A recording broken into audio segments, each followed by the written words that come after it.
అందరికీ నమస్కారం. నా పేరు తులసి. ఈరోజైతే నేను పూజ సామాగ్రిని ఎలా క్లీన్ చేసుకోవాలో 4 టిప్స్ షేర్ చేస్తాను. అందులో మొదటిది ఏంటంటే కొంచెం నీళ్లు పొయ్యి మీద పెట్టుకొని అవి మరిగాక దానిలో కొంచెం చింతపండు అలాగే లెమన్ పీసెస్ కొన్ని వేసుకోండి. వేసిన తర్వాత కొంచెం ఉప్పు వేసి బాగా మరిగించండి. 10 to 15 మినిట్స్ వరకు మరిగించి దానిలో మన దగ్గర ఉన్న పూజ సామాగ్రిని ఇలా నీటిలో ముంచి తీస్తే చాలు, చాలా తెల్లగా మారిపోతాయి. పూజ సామాగ్రిని క్లీన్ చేసుకోవడానికి సెకండ్ టిప్ ఏంటంటే ఇది అందరి ఇంట్లో ఉండేదే. మనం ఎప్పుడు పెరుగు ప్యాకెట్స్ తెచ్చుకుంటూ ఉంటాం కదా, ఆ పెరుగు ప్యాకెట్స్ని బయట పడేయకుండా నేను ఈ వీడియోలో చూపిస్తున్న విధంగా 2 వైపులా కట్ చేసుకొని ఒక పేపర్లా ఓపెన్ చేసి మన దగ్గర ఉన్న పూజ సామాగ్రిని దీంతో క్లీన్ చేసిన తర్వాత అది ఆల్మోస్ట్ తెల్లగా వస్తుంది. ఒకవేళ మీకు ఎక్కడైనా జిడ్డుగా కానీ చిన్న చిన్న మరకలు ఉంటే మన దగ్గర స్క్రబ్బర్తో కూడా దాన్ని క్లీన్ చేసుకోవచ్చు. నేను ఇక్కడ మీకు కడిగి కూడా చూపిస్తాను చూడండి, చాలా తెల్లగా వచ్చేస్తుంది. చూసారు కదా, అక్కడక్కడ చిన్న చిన్న మరకలు ఉంటే మనం స్క్రబ్బర్తో దీన్ని క్లీన్ చేసుకుంటే సరిపోతుంది.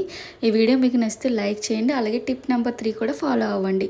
నెక్స్ట్ టిప్ నెంబర్ 3, పండగలప్పుడు మనము సిల్వర్ ఐటమ్స్ క్లీన్ చేస్తూ ఉంటాం కదా, అవి ఎలా క్లీన్ చేయాలో నేను ఈ వీడియోలో చెప్తాను చూసేయండి. అయితే నేను ఇందులో 2 టిప్స్ చెప్తాను. ఫస్ట్ ఏమో ఇది నార్మల్ అన్నిటికీ విమ్ జెల్తో క్లీన్ చేసేసుకోవాలి. క్లీన్ చేసిన తర్వాత ఫస్ట్ టిప్ ఏమో బేకింగ్ సోడా. బేకింగ్ సోడాలో కొంచెం లెమన్ పిండి ఆ లెమన్తోనే క్లీన్ చేసుకుంటే క్లీన్ అయిపోతాయి, నీట్గా బాగానే ఉంటుంది.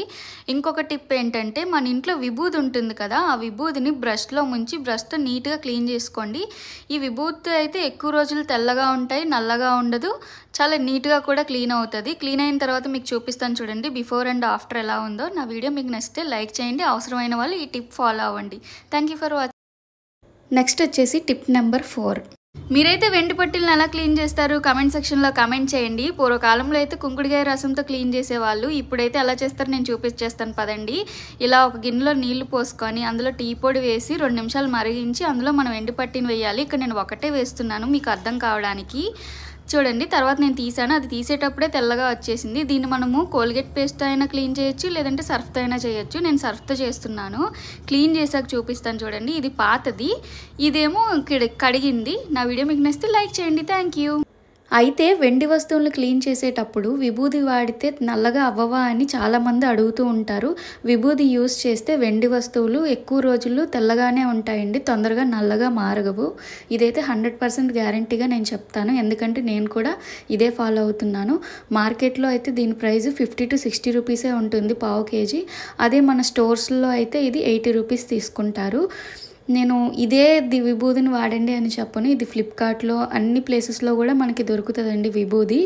ఏ విభూది అయినా మనం యూస్ చేసుకోవచ్చు. అలాగే నేను వీడియోలో చూపించినట్లు పింక్ సాల్ట్ వేశాను, కానీ మీ దగ్గర ఏ సాల్ట్ ఉన్నా కూడా యూస్ చేసుకోవచ్చు సామాన్లు క్లీన్ చేయడానికి.